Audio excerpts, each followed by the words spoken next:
span, sent from Allah to an angel, then to a man. That man was Muhammad, the best of creation. بسم الله الرحمن الرحيم.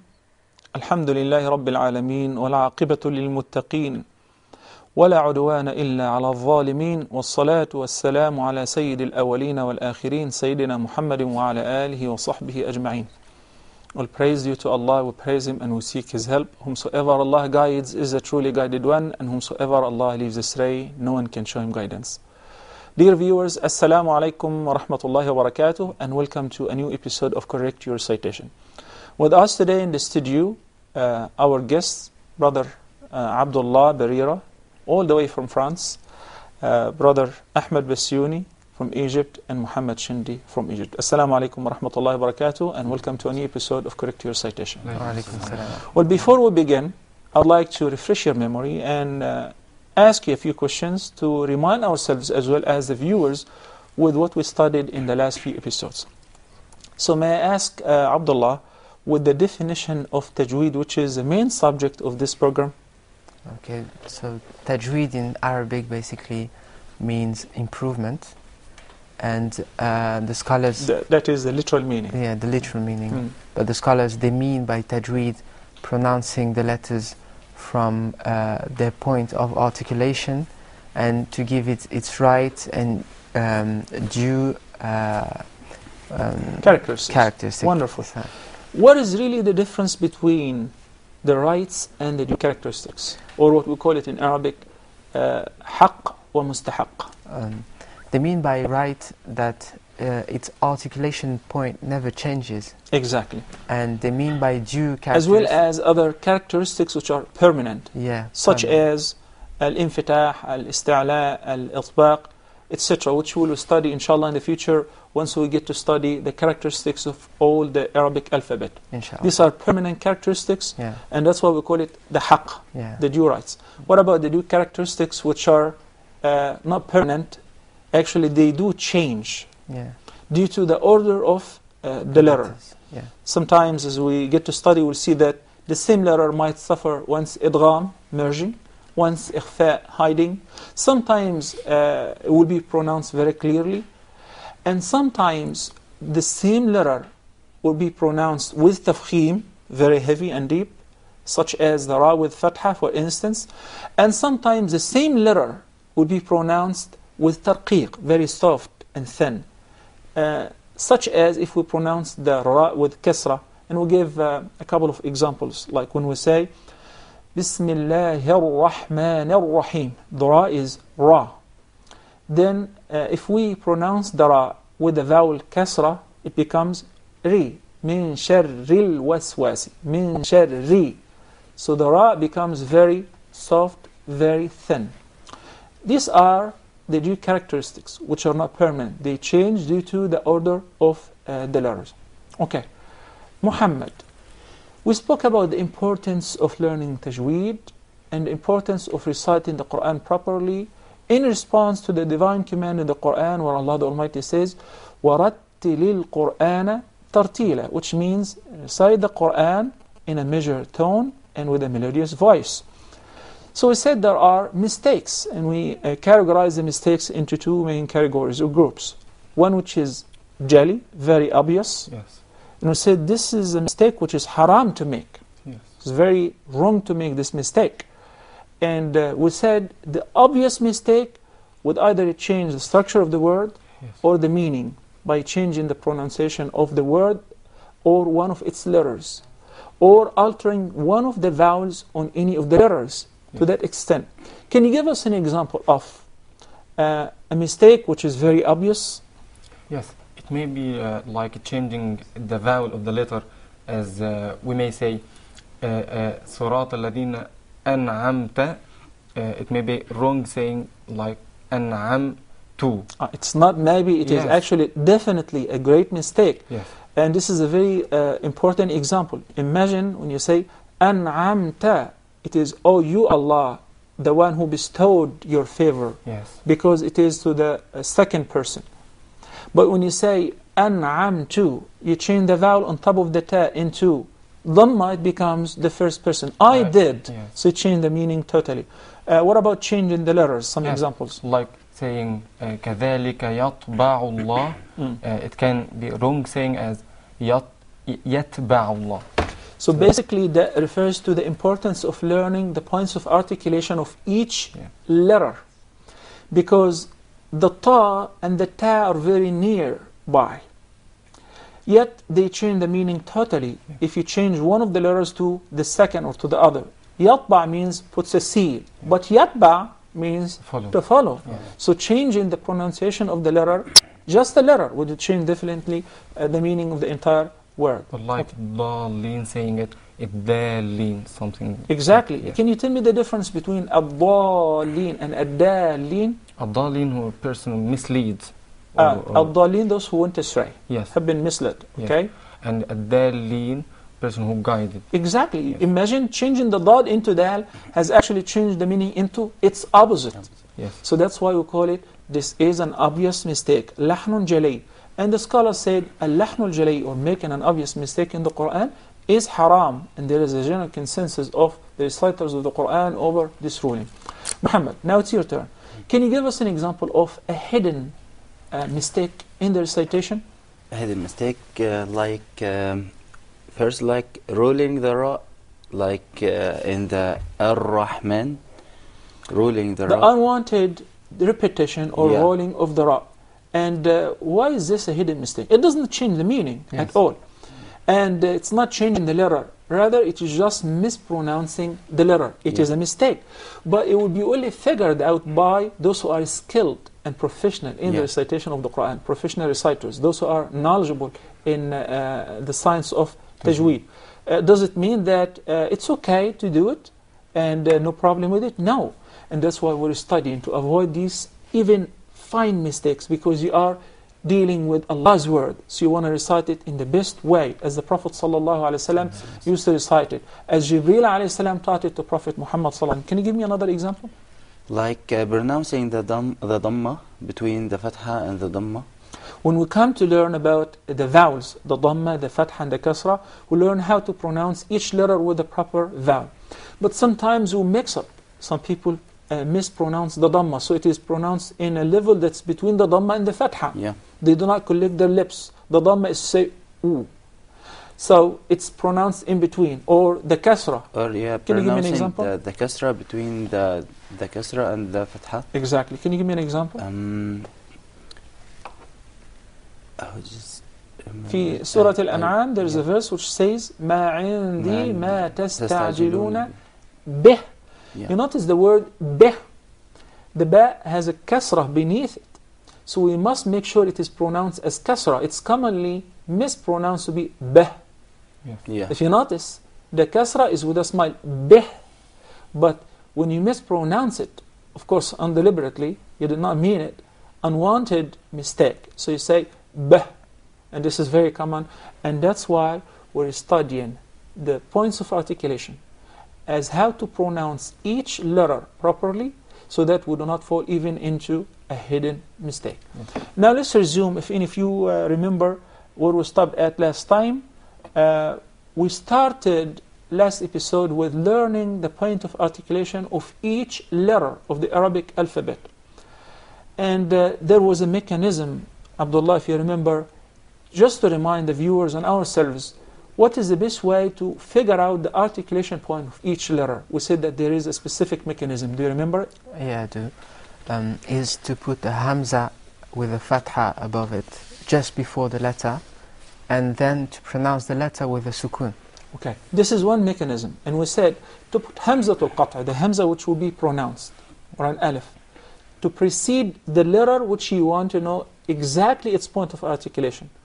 Then it doesn't matter what kind of vowel on the hamza or beneath it. So it could be fatha, dhamma, kasra, it doesn't matter. But we said we will choose the fatha because it's easier. So we'll say a in addition to the letter which is wanted to know its point of articulation. We'll apply a sukoon on top of it or a shadda. Shadda is a vowel that puts emphasis on the pronunciation of the letter. So we put a sukoon, as for instance we will take the letter kha. I guess we stopped last time nearby. So we'll begin from there. The letter kha. The mechanism is to precede this letter with a hamza, and we put a fatha on top, so it will be a. Then apply a sukoon. You see the sukoon on top of the letter. Then pronounce the two letters together, say them together with the proper vowels, which we chose. And once the voice stops, that is actually where this letter is originated from. This is the exact articulation point of the letter. This is very important and necessary to make sure that each letter is very distinct from other letters, especially the letters which we call them neighboring letters, nearby to the articulation point of each other. So for example, the kha. What is the exact articulation point of the kha? Here.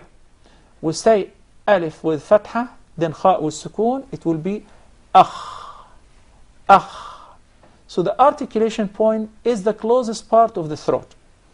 Basically, the throat is one of the articulation points of the Arabic alphabet, and it has 3 articulation points for 6 letters. If you look at this diagram or this graphic, we notice that on the bottom, which we call it aqsa al-halq, the farthest part of the throat, because it's farther away from the mouth and the uvula, we have the hams and the ha. The hams and the ha. We already learned how to pronounce the alif. Remember? Yes. I want you to feel it. Just put your index finger where the voice stops. Repeat it until you feel it. Okay. Nearby in the same area, the farthest part of the throat is the ha, which is a letter that we will study as well. So we'll say Try it. Do not prolong it, Abdullah, because we're going to learn about the mad letters or the prolongation letters. But this letter will be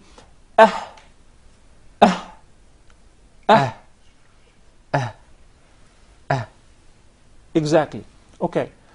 Right on top of them, the middle part of the throat, there are 2 letters, the ayn and the ha. We studied the ha in the last episode. Ah. Yes. Next to it is the ayn. We'll come to study it as well. But right now we're studying the kha, the nearest part of the throat to the mouth. And we call it adna al-halq. Adna because it is the closest part of the throat to the mouth. Aqsa means the further. Okay. So how would we pronounce the kha? Watch this and watch the changes which take place in the throat and how your mouth and tongue would tend to pronounce the kha.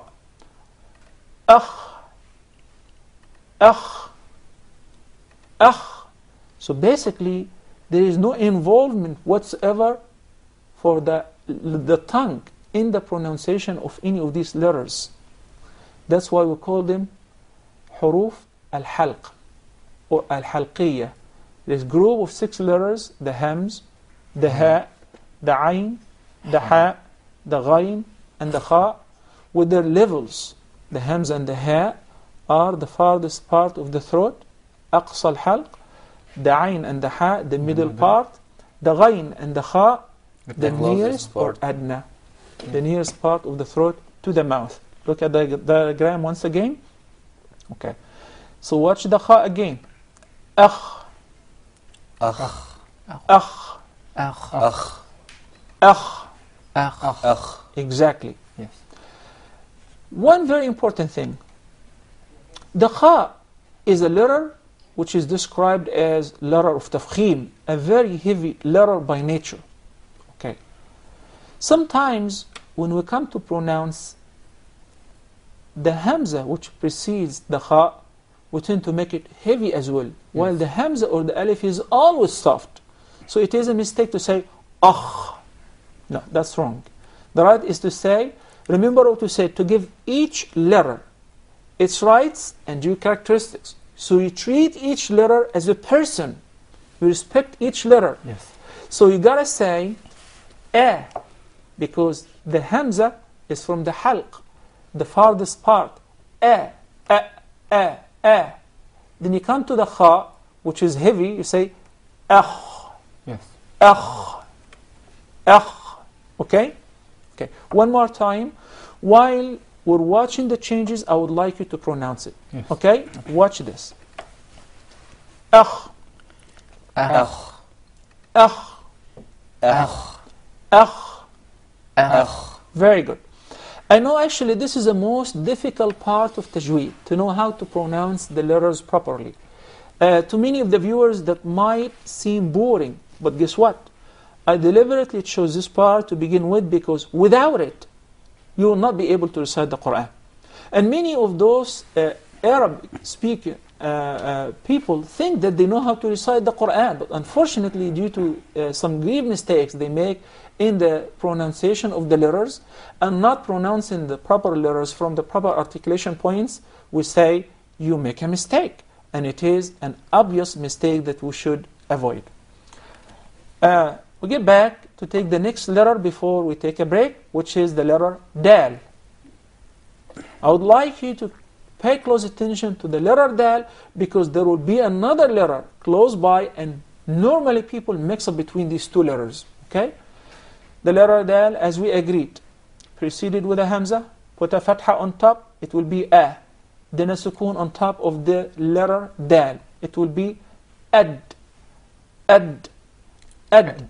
Now I would like you to guess, before we read together and before I inform you about the exact articulation point of the Dal. Where does the Dal come from? Where does it originate from? Abdullah. Practice it, then I want you to describe it. Ad. Ad. Ad is from just behind the teeth. Okay. Does the tongue have anything to do with the pronunciation of the Dal? Yeah, Definitely. Which part of the tongue? The tip of the tongue. The tip of the tongue. Okay. So the Dal is pronounced from the top side of the tip of the tongue. Top side. You see, we're very, very specific and precise. Because not just the tip has a top and has a bottom. We're talking about the top part of the tip of the tongue. And what lies opposite to it of what? The gum line of the two front upper incisors. The two front teeth. The upper gum, the gum line. So when the tongue hits and strikes this part, the gum line of the two upper front incisors, that is exactly the articulation point of the Dal. Why don't you practice it? Ad. Ad. Ad. Ad. Ad. Muhammad? Ad. Ad. Ad. Ad. Ad. One more time for the viewers. The Dal is pronounced from the top side of the tip of the tongue and the gum line of the two front upper incisors. Well, let's take a short break and we'll be back in a couple of minutes. Assalamu alaikum wa rahmatullahi wa barakatuh. Recite it every day and do read it loud.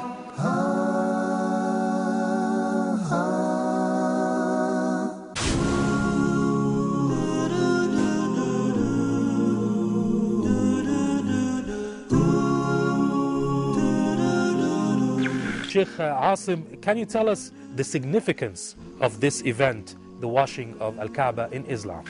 A great privilege to any Muslim to take part in such a ritual.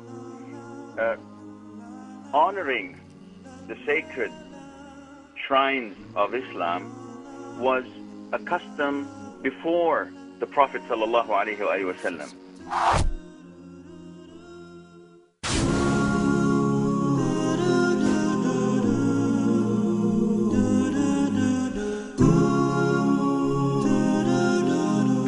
Verses are from Surah An-Nisa, the Surah of women, and there's a very beautiful wisdom that we can take from there, actually a number of wisdoms.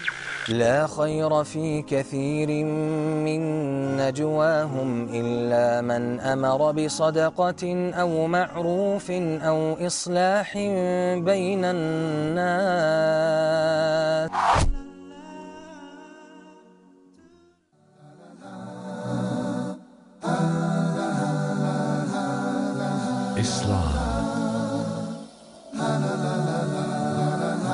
Anyone who chooses other than Islam as a religion, as a way, it won't be accepted from him. This Quran has to be understood by the way the companions of Rasulullah understood the Quran. We disconnect ourselves from the actions of certain Muslims who oppress people and kill people unjustly.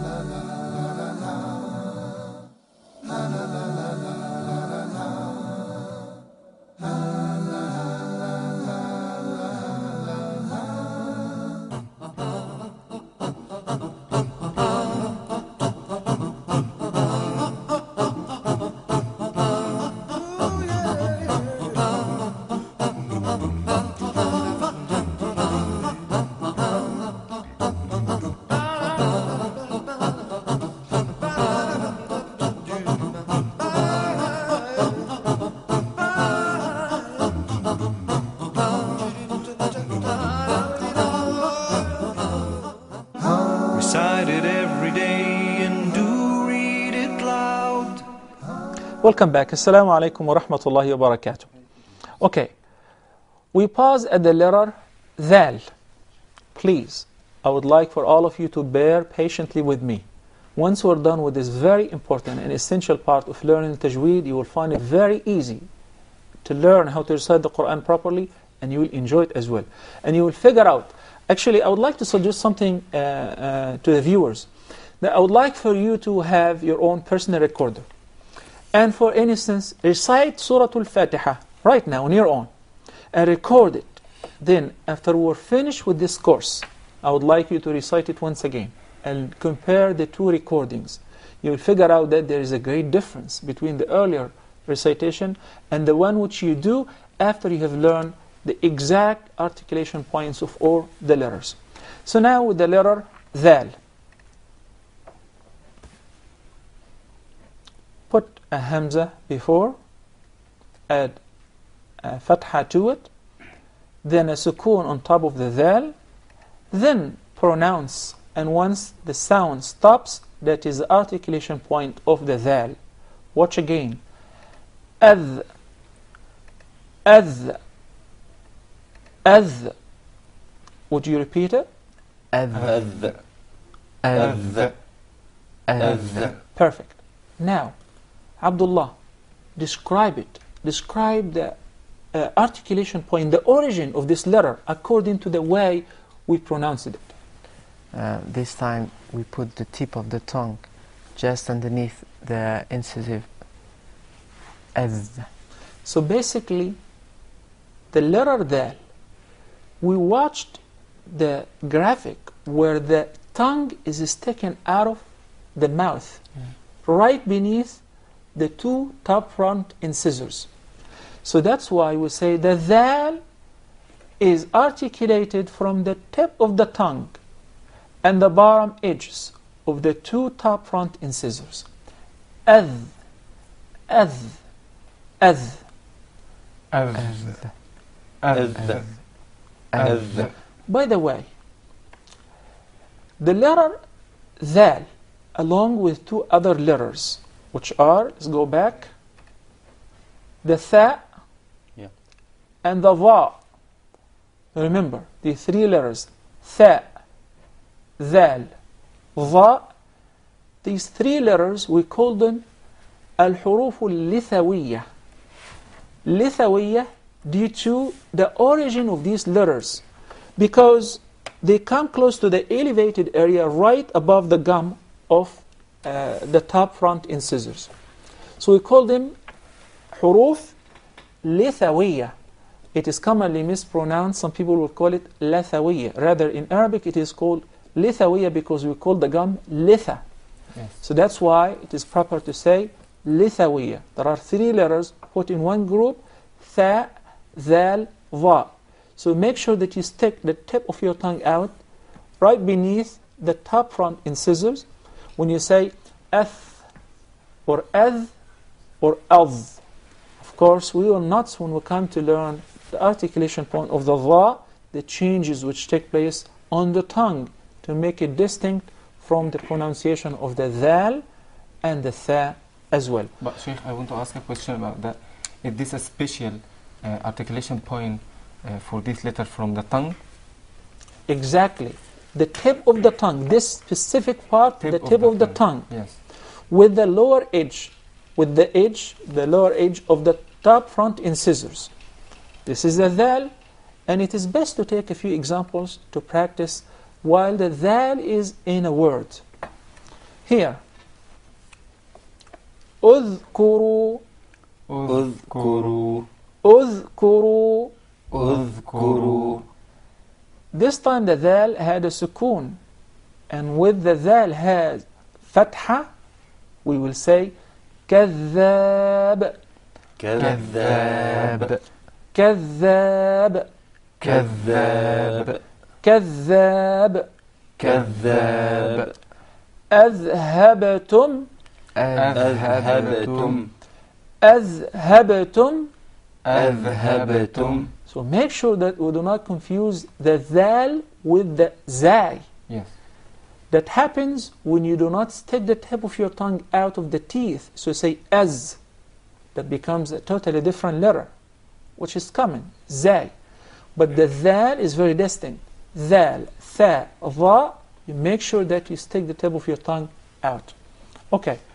Go back and take the next letter, which is a very, very important letter. For many, this letter causes a big problem. But we will learn its articulation point to avoid any problem with this letter and to learn how to pronounce it properly. Okay.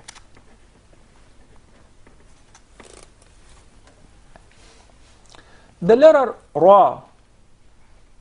I wonder, this letter for the English speakers is pronounced totally different, from a totally different articulation point than the letter Ra in Arabic. So let's first learn its articulation point in Arabic. The letter Ra is articulated from the tip of the tongue. Ar. Ar. The tip of the tongue with the top of the tip and what lies opposite to it from the gums of the two front top incisors. Again, Ar. Ar. I would like you to watch and notice the striking of the tip of the tongue to the gum. That what really makes the difference from the English R to the Arabic Ra. Because normally the English R is pronounced far away from this articulation point due to the non-striking of the tip of the tongue to the gum. It will be R. R, Robert. But in Arabic, you gotta make sure that the tip of the tongue would hit the gum of the two top front incisors. Again, R, R, R. And beware, do not roll up the Ra. Do not repeat it. Because this is a hidden mistake, as we stated. If you remember, that was your example when we said that the unwanted repetition or rolling of the Ra. So say, Ar. Ar-Rahman. Actually, you pronounced several Ra. It wasn't just one. It should said be Ar. Ar-Rahman. Ar. Ar. By the way, this is a very difficult letter, even for many of the Arab. But by practice, inshaAllah, and by seeking the help of Allah, we find everything easy and affordable. So once again, the makhraj, or the origin of the Ra, it's articulated from the tip of the tongue with what lies opposite to it of the gums of the two front top incisors. Ar, Ar, Ar, without the repetition of the Ra. By the way, the Ra, along with other two letters, which are the Noon and the Lam, will be grouped together, and we will call them Al-Hurufu Al-Dhalqiyya. Because this is a very specific part of the tip of the tongue, which is called Al-Dhalq. So due to sharing the same origin and sharing the same part of the tip of the tongue, these letters, which are the Ra, the Noon, and the Lam, will be grouped together, and we call them Al-Hurufu Al-Dhalqiyya. I'm emphasizing on that because some of the viewers would like to be professional in the recitation of the Quran, would like to know what gathers certain groups of letters together. So remember, we took one letter of Al-Huruf Al-Dhalqiyya, which come from a specific part of the tip of the tongue, along with the gum of the upper top incisors, the Ra. You make sure that there is a slight striking, or the tip of the tongue would hit the gum to be pronounced properly without rolling or the repetition of the ra. Abdullah, would you please say it properly? Ar. Ar. That's an English ra now, where the tip of the tongue is far away from the gum. I would like you to feel it. Ar. Ar. Ar. The tip of the tongue, not the middle of the tongue, not the sides of the tongue, just the tip, the top tip of the tongue, striking or hitting slightly the gum. Ar. Ar. Ar. Ar. Exactly. Muhammad? Ar. Ar. Ar. Did you notice anything? Yeah. What did he just do? He just repeated it. Exactly. There is a repetition of the ra. He actually pronounced several ra's. We just want one ra. Ar. Ar. Ar. Ar. Exactly, huh? Ahmed? Ar. Ar. Ar. MashaAllah. Barakallahu fikum. Let's take a few examples. And remember, the ra is a letter which we said when we studied the examples of al-mustahaq, that its pronunciation would differ according to the vowel. Not only the vowel on the ra or beneath the ra, but the vowel on the letter that precedes the ra as well. Okay, we'll come to study the ra by itself as a whole letter, as a whole kingdom, will be treated as a person, and what changes would happen in the pronunciation of the ra of tafkhim or tarqiq due to its order of in the word. Irtada. Irtada. Now we feel that the ra is coming from the proper origin. Irtada. Irtada. Exactly. Arsalna.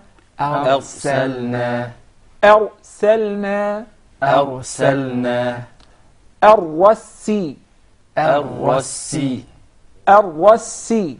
Arwassi. Excellent. Perfect. We have to hurry. We still have so many letters. We're going to finish, and we'll try our best to finish them in this episode, inshallah. If not, we'll continue with them in the next episode. The letter Zay. And we warned beforehand of mixing up between the letter Zay and what? Dhal. And we said, in the case of the letter Dhal, you stick the tip of your tongue out, right beneath the edges of the upper incisors. But in the case of the Zay, let's look at the proper way of pronouncing the Zay and its proper articulation point. Watch this. As your tongue never comes out of your mouth. Yes. As. And there is actually a whistling sound. As. So the Zay comes from the tip of the tongue and the palates of the two front top incisors at a point just above the two front lower incisors. As.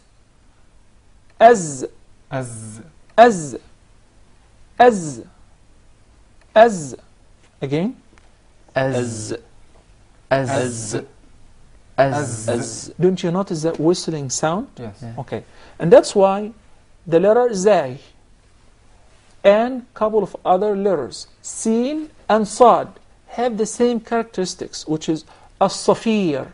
When you pronounce them, you hear and you feel the sound of the whistling. So that's why we call them al-huruf al-asaliya, and they share this characteristic, which is whistling. Okay. Taking examples is very important tool in learning how to pronounce the letters properly in the words. Azad. Azad. Azad. Azad. Azad. Azad. Rizq. Rizq. Rizq. Did you notice here the ra is very soft and light? Yeah, because it has a kasra. So say ri. Versus rahim. Yes. Yeah. Rizq. Rizq. I don't want you to forget, we're actually aiming at the Zay. Rizq. Azza.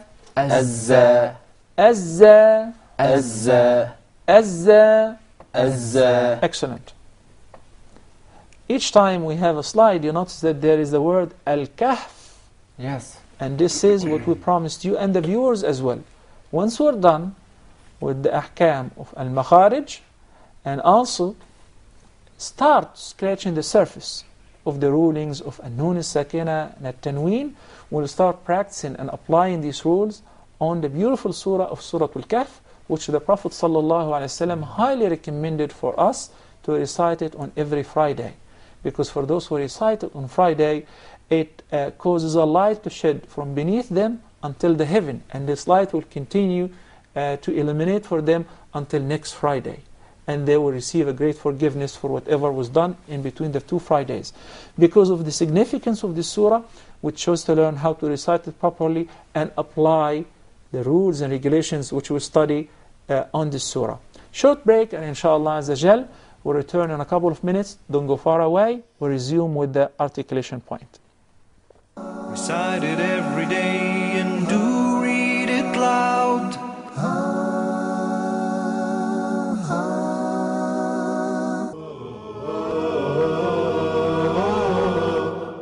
The companions of the Prophet ﷺ, all of them trustworthy. We don't look into their or their adala, if they are trustworthy or not. They are all trustworthy.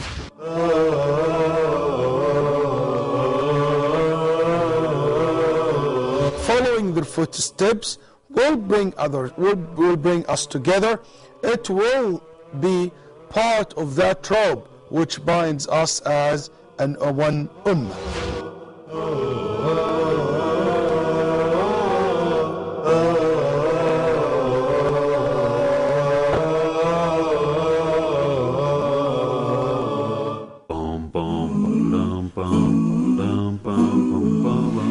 And if you look into the early tafsir, early exegesis of the Quran, you will find that all the mufassirin were trying to find out where are these 7 earths. Earthquakes, natural or artificial, can delineate the boundaries between 7 different zones within the earth. The conclusion that we have 7 different layers within the earth came to notice only the 20th century. If a true believer would prostrate down in obedience to Allah subhanahu wa ta'ala, the blessings of that prostration will reach the 7th earth.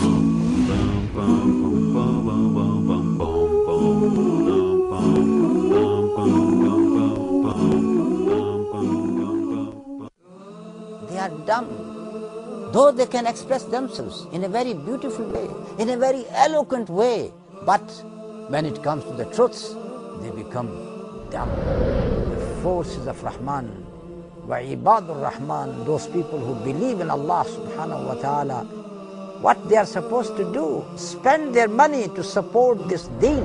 وَيُرْبِ الصَّدَقَاتِ, and he increases sadaqah. That amount which you give in the way of Allah subhanahu wa ta'ala, that is increased by Allah subhanahu wa ta'ala.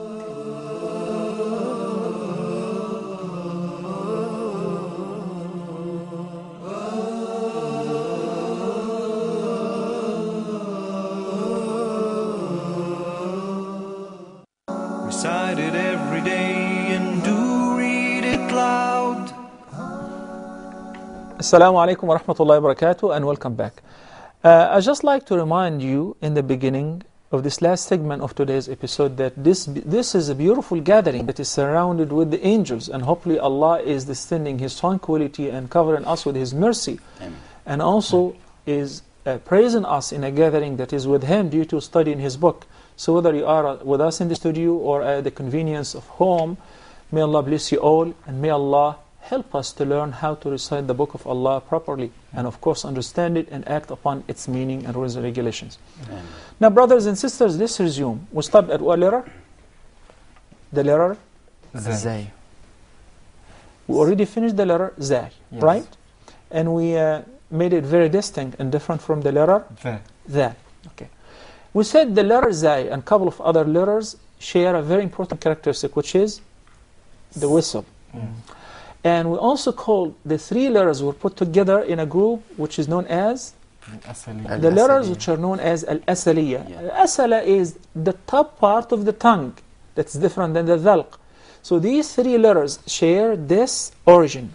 So that's why we call them الحروف الأصلية. Let's study the letter sin and would remain for us another letter of this group of 3 letters.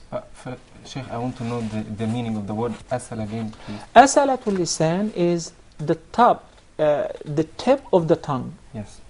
Muqaddimatul lisan, or the tip of the tongue. Yes. Okay? Now, the letter sin, as we agreed before, you put a sukun on the letter itself, preceded with a hamza, has a fatha, as this is a mechanism which we chose to recognize the exact articulation point of each letter of the Arabic alphabet. Now, I'm going to pronounce it while studying the diagram and what changes takes place in the mouth and the tongue. S, S, S, S, not S. This letter is completely different from the letter Tha. That's why we have 2 letters. So in the case of the Tha, stick out the tip of your tongue. But in the case of the Sin, you keep it inside.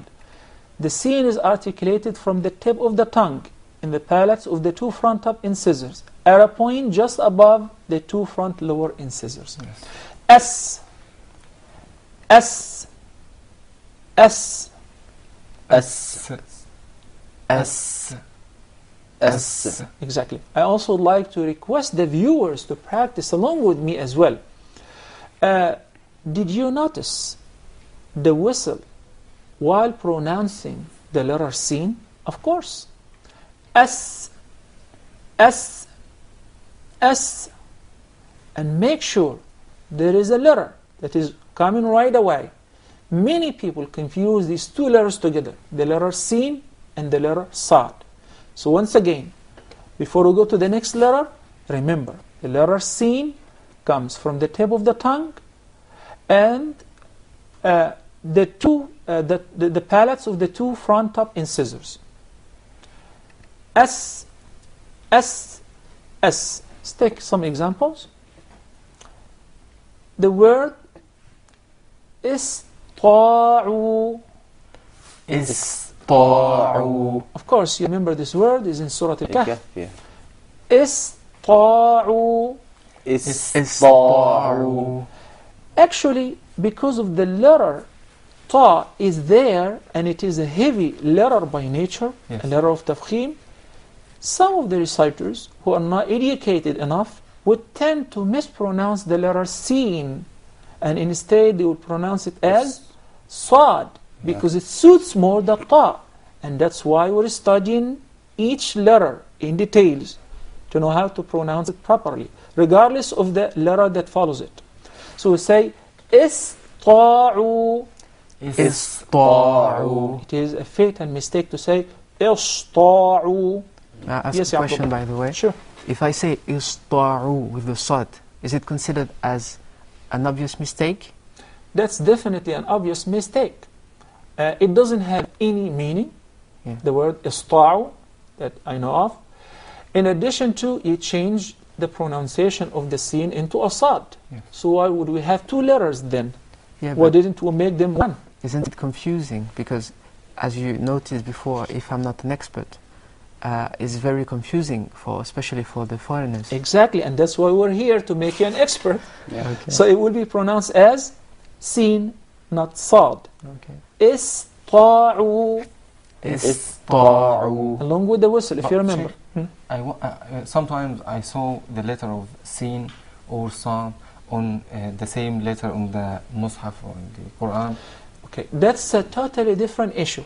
But we learn in some words in the Quran, due to reciting with a specific dialect, the Sad will be deliberately pronounced as Sin. For example, when we say Musaytir, we'll recite it as Musaytir. And that has its conditions, which inshallah we'll study it when we come there. We still have a long way to go. I wish we can have everything in one episode, but of course that's impossible. So let's take it easy and bear with us patiently. The word mustamsikun. Mustamsikun. And there are 2 scenes in this word. Mustamsikun. Mustamsikun. Wastami'. Wastami'. Wastami'.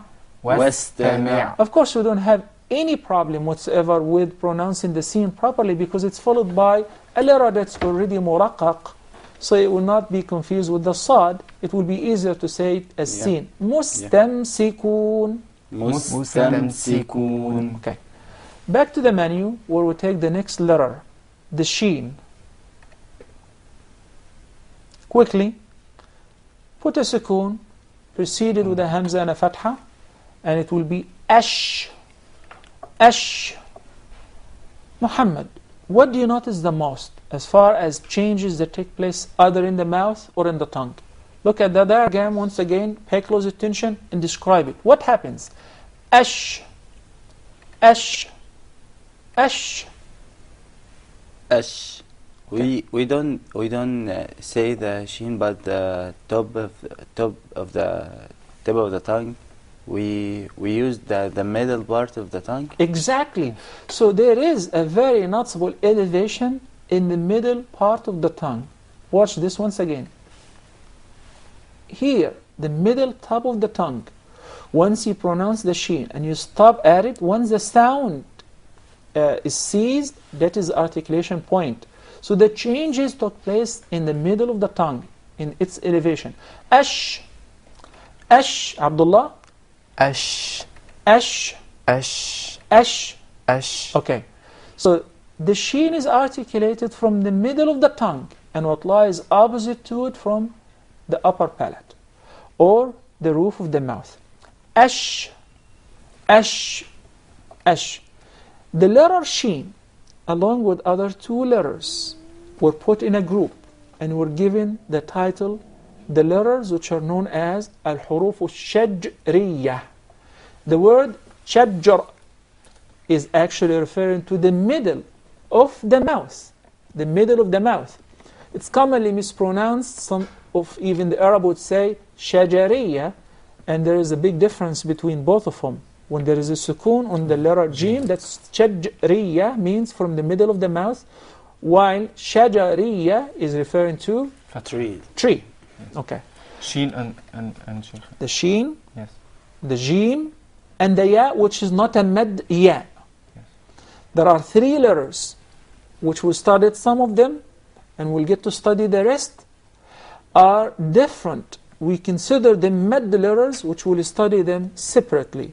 They all come from the indefinite empty space in the mouth and the throat. These letters are known as the mad letters. We'll study them separately. Yes. The ya is one of them. So the alif, the waw, and the ya, which are put together in a word why. Waw, alif, and ya. The waw and the alif and the ya, when they don't have any vowel, we call them, they have sukoon. Then each letter will be preceded by its corresponding vowel. For instance, the waw, whenever it's preceded by a dhamma, yes, like nu. So we will tend to prolong the waw, yes, into two motions. 1, 2. Say nu. That's different than the waw which has a vowel, or the waw which has a sukoon and it's not preceded by a dhamma. So now, the alif, whenever it is sakina and it's preceded by its corresponding vowel, which is the fatha, yeah, such as ha. There is an alif, sakina, preceded by a vowel that is fatha. Regardless what letter that precedes the alif, we're focusing on the vowel itself. So that's a mad letter. Then there is we talked about the ya, and we spoke about wow, the waw and the alif. So we put them together in one word, which will have a special diagram to describe them in details in one word, that is nuhiha. Back to our subject, the sheen and the jim and the ya, which is not a mad ya, are put together in a group, and this group is called shajriyah, simply because of this, because they come from the middle of the tongue. So if I go ahead of these letters and try to pronounce them, the sheen, the jim, and the ya, we already studied the jim, and we said aj. Muhammad, you especially, I would like you to pronounce the jim once again. Ad. Not ag. Yes. There is no gim in Arabic. It is aj. Aj. Aj. It seems like it comes from the middle of the mouth. Aj. Aj. And the sheen. Ash. Ash. You know, it's the elevation in the middle of the tongue to hit the upper palate, the roof of the mouth. Ash. Ash. And of course, the letter ya, which is the last letter we'll get to study, but quickly, ay. Ay. Ay. The three letters are put together in one group, which is called Shajriya. not shajariya. Shajriya. Remember, shajriya. I don't really know if we have enough time to continue with the rest of the letters, but we're not wasting a single minute. By the praise of Allah, alhamdulillah wa shukrullah, we're doing the best thing ever. We're trying to learn how to recite the word of Allah properly, so that we acquire the first step in the fantastic hadith, the sound hadith of Uthman ibn Affan, which he narrated that the Prophet ﷺ said in it, خَيْرُكُمْ مَنْ تَعَلَّمَ الْقُرْآنَ وَعَلَّمَهُ, which means the best of all of you is the one who learns the Qur'an, and this is the first step, then teaches it to others. So we ask Allah subhanahu wa ta'ala to make amongst those who learn the Qur'an and teach it to others. أقول قولي هذا وأستغفر الله لي ولكم. And to be continued next episode, I leave you في أمان الله والسلام عليكم ورحمة الله وبركاته. Brothers and sisters, to increase your iman,